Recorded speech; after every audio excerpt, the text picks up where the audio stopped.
Hello, this is Mrs. Brown, and today we're going to talk about factoring with the distributive property. So factoring means that we're going to pull a number out of each of these terms. And using the distributive property, first of all, remember the distributive property says you can either add these numbers first and then multiply the sum by A, or you can multiply each piece by that number and then add them together. The same thing with subtraction.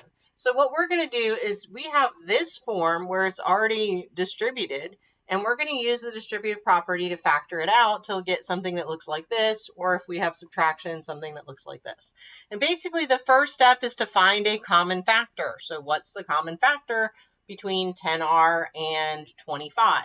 Well, first of all, there's only one variable. There's not a variable here, so I'm looking at just numbers. I'm not going to be factoring out a variable.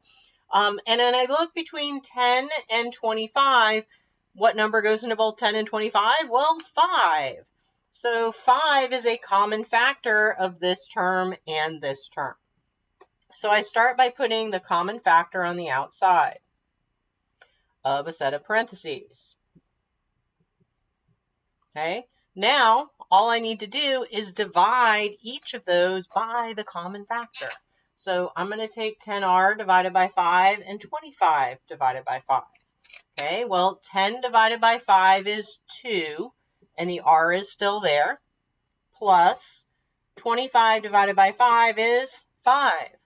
You've just factored using the distributive property. That's all there is to it. Finding a common factor for both terms, or if there's 3 terms, for all 3 terms, factoring it out by dividing each term by that factor, and you have a factored expression that's equivalent to your original expression. Now, I actually could have taken out a negative 5 too, just to show you what that looks like. Let's say I did negative 5. Well, I know this has to be positive. So when I'm redistributing, that I need to come back to a positive 10. Well, what do you multiply a negative 5 by to get a positive 10? Well, you multiply by a negative 2, and negative 5 times negative 2 is positive 10. This is a plus, so let's make it a minus, and it's basically exactly the same thing, but since both of these are positives, we're just making them both minus. And if we make the number on the outside negative. And it's as simple as that if you're trying to factor out a negative number, okay? Let's look at another example, something that has a lot more factors, because I didn't have a lot of common factors, but let's say I take something like 24m minus 36. Okay, I'm going to go over here and I'm going to list my factors of 24, because when I have something like 24 and 36, there's a lot of numbers that multiply together to give me that, and so it's much easier if I have a list to go off of. Okay, so that's 24, and then if I do the same thing with 36, I've got 1 times 36, and 2 times 18, 3 times 12, 4 times 9, and 6 times 6.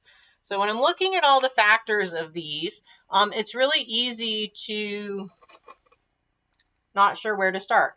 But we can write a bunch of them using the same process. So 1 isn't going to help me because if I divide this by 1, it's still the same thing. I mean, I could factor out 1, but that's not really going to work real well. So I look, I've got a 2 in both of them. I've got a 3. I've got a 4 and a 6. Okay, there's no 9, but there is a 12. Okay, and then 24 because it's 18. So I actually have 5 different numbers that I can factor out, 5 different whole numbers that I can factor out of this. So let's take a look. Let's say I just picked 2. Okay, so what do? 24 divided by 2 is 12m minus 36 divided by 2 is 18. That's one equivalent expression using the distributive property. If I take 3, 24 divided by 3 is 8, so it's 8m minus 36 divided by 3 is 12. So I take another one. That one's equivalent. 4 is another one I said. 24 divided by 4 is 6, so that's 6m minus 36 divided by 4 is 9. That's a common factor, so that's an equivalent expression. I can do 6. 24 divided by 6 is going to give me 4m minus 36 divided by 6 is 6. And finally, 12, remember, is what we would call the greatest common factor. It's the largest number that divides into it. So if I'm asked to factor something completely, I want to use the greatest common factor.